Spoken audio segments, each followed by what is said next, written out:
Okay, check this dilemma out. I was gonna skate with my friend Narboo.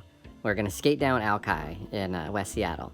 We stop off at this convenience store. This is the same, like, we got a tradition. Every time we skate, we stop off at this convenience store. Oh, are you talking about that 7-Eleven? Oh, yeah, the one on Harbor Ave. That one's famous. I wanted to keep the name out to protect the innocent. No one is innocent. Okay, so I hadn't seen Narboo in a while, and we were catching up, so we ended up having a couple drinks up in the woods, courtesy of the same 7-Eleven. That sounds fun. That does sound fun. Which woods? Oh, it's a green belt that's above the walking trail, so we were sipping on drinks up there. I had a nice, delicious blue raspberry vodka thing, and the Seattle skyline is over our shoulder. It's beautiful. And everyone that walked by, we just made up narratives for him. It was great. Thanks a lot for the invite. We went back in the unnamed convenience store 7-Eleven. to get some tasty nachos. Oh, That's when things started to go awry. So Narboo is somewhat of a nacho aficionado, and he knows everything about, like, every single angle of these nachos. Those are rough waters. When those 7-Eleven nachos, when it comes to those, you need to study up, people. Agreed. It is dangerous territory. Step 1, Narboo hits the cheese button to test the cheese, and it looks like it's operating just fine. Sweet. I fucking love nachos. Step 2, he prepares the chips. He takes half the chips out like an expert, starts to put cheese in.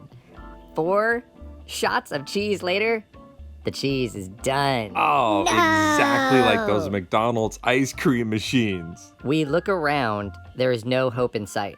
There's one guy working, he has about 5 people in line, and the store, for some reason, it was like 70 degrees outside or something. He had it cranked up to like 95 degrees inside. Oh, snap. Tropical. So we wait around for a while, about 4 or 5 minutes, and the guy all the customers are clear. All right, let's get that cheese flowing.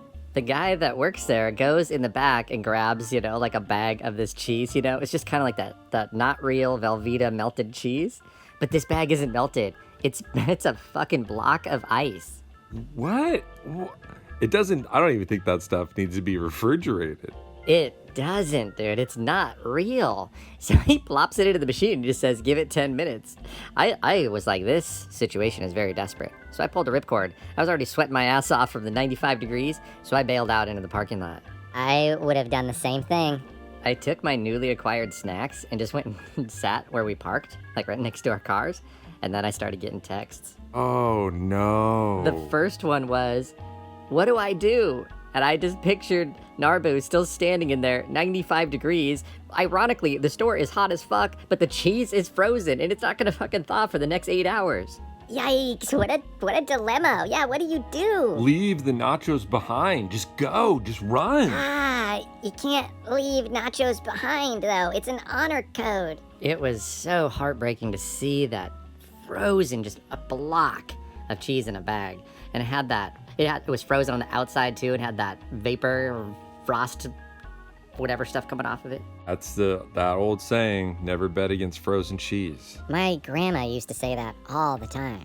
Frozen cheese is alive and well down at Alki. Damn, that was crazy. It was like being in a different dimension where the fucking physics were all off or something. Yeah, it does sound confusing. Don't count your cheeses before they're hatched. It was a little bit too much for a rookie like me to handle, but you know what? Like they say, you gotta get back on the horse. I'm going in there tomorrow and getting nachos. Do it with extra jalapenos.